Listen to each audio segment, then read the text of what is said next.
در این روزهای خوش و خرسندی، در روزهایی که جشن استقلالیت، 30 سالگی استقلالیت رو تنتنه میکنیم، تنتنه عید میگیریم، قید میکنیم.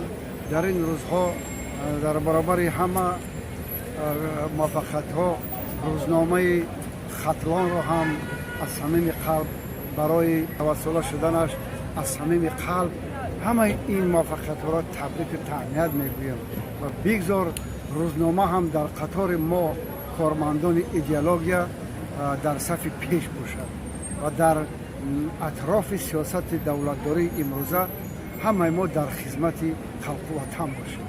من راست گپ روزنامه خطلان رو بسیار دوست می‌دارم، من میخوانم، حتی در دوشنبه هم باشم دوستان من از اینجا به من میبرن. برای من بسیار با همین روزنامه بسیار یک فکری عمیق دقیق و بسیار صافدلانه و بسیار دموکراتانه هست. بسیار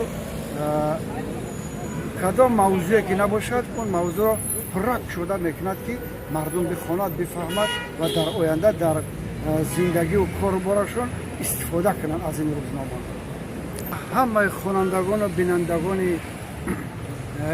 آینه نیلگون تمنا میکنم که همیشه آباد باشند و ساخ سلامت باشند و با روزنامه همیشه همراه باشند. روزنامه خطلان یک درس، یک مکتب هست، یک اکادمی هست که برای جوانان، برای آبادانی آینده و نشو و نما یافتن در دنیای آینده جوانان و جوانان را خود همین روزنامه تربیت میکند و میبرد به سوی پیش، به سوی موفقیت ها و آرزوها.